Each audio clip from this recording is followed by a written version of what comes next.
তো আজকে কুমড়ো আলু ছোলা দিয়ে রেসিপি নিয়ে চলে এসেছি। তো চলো দেখে নেওয়া যাক। এই যে কুমড়োটাকে টুকরো করে কেটে রেখে দিয়েছি, আলু কুমড়োগুলোকে আর পটলটাকে এই যে কড়াই তেল দিয়ে লাল করে নুন হলুদ দিয়ে ভালো করে ভেজে তুলে নিলাম। তো ভেজে তুলে নেওয়ার পর এতে গোটা জিরে আর দুটো তেজপাতা আর একটা শুকনো লঙ্কা আর একটু পাঁচফোড়ন দিয়ে ভালো করে ভেজে নিতে হবে। ফোড়নটাকে দিয়ে এর মধ্যে একটু হিং দিয়ে দিতে হবে। হিং দিয়ে দেওয়ার পর ভালো করে একটু ভেজে নিতে হবে, দিয়ে আবার একটু সবজিগুলো দিয়ে দিতে হবে। তো সবজিগুলো দিয়ে দেওয়ার পর এই যে একে একে ভালো করে আস্তে আস্তে নেড়ে নিতে হবে। নেড়ে নেওয়ার পর দিয়ে ভালো করে লাল করে ভেজে নিলাম।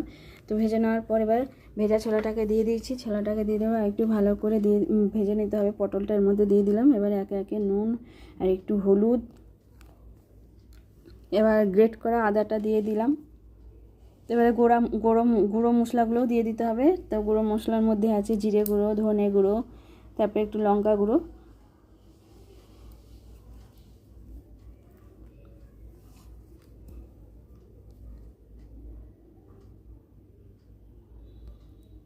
তো ব্যাস, এবারে আমাকে ভালো করে ভেজে নিতে হবে মশলার সাথে। তো একটু টমেটো দিয়ে দিয়েছি আর একটু জল দিয়ে দিলাম আর একটু ভেজে নিলাম। ভেজে নেওয়ার পর এবারে জল ঢেলে দিয়েছি।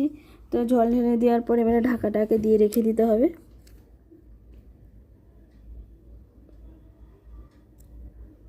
রান্নাটা হওয়ার অপেক্ষায় তো প্রায় আমার রান্নাটা হয়ে গেছে। ঢাকা খুলে নেওয়ার পর এবার একটু ঘি আর একটু গরম মশলা দিয়ে দিয়েছি। দিয়ে আবারও একটা স্পেশাল মশলা হচ্ছে ভাজা মশলা। ভাজা মশলাটা কুমড়ো আলু ছক্কায় দিলে অসাধারণ খেতে লাগে আর একটু মিষ্টি। তো যদি ভালো লাগে তো একটা লাইক কমেন্ট করো।